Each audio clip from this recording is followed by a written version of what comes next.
My name is Kawatani Takashi, or TAK for short. I'm a cross-cultural management consultant, conducting training, research, and coaching around the world. And I'm an author of a dozen books about cross-cultural management, negotiation, and communication.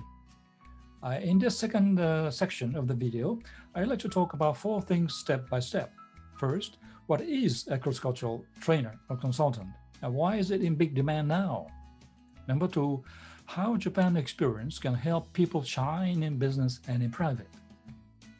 And number 3, how to become a successful cross-cultural consultant. And last but not least, the growth path toward a professional cross-cultural consultant. The first thing is about what is a cross-cultural trainer and why is it in big demand now? Well, cross-cultural trainer or consultant is a business culture specialist.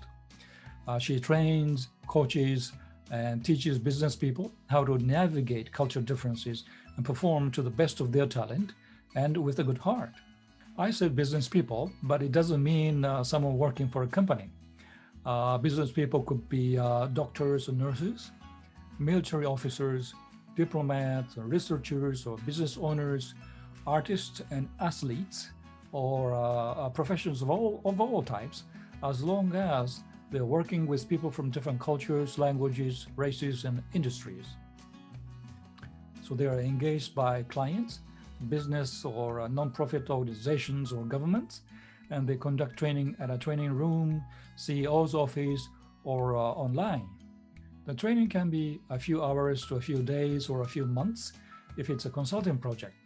Coaching may continue for several weeks or months, depending on the problems coachees have. Expertise is not limited to training and coaching. He does consulting for a bigger project like M&A cultural integration workshops. Most M&A or joint ventures fail because of the very reason they decided to merge, the cultural differences.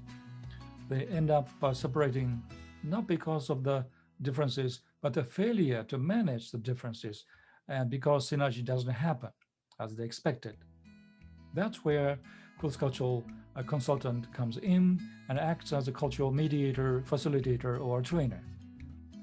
Well, you might ask why the business people themselves cannot handle such cultural issues. Well, that's a good question. But a frog in a well can't see the ocean. They are into day-to-day business too deeply to have a detached view of how they are working together.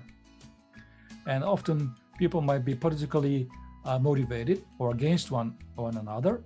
And as you can imagine, if it's a real boss-subordinate communication problem, it's very difficult to talk things out.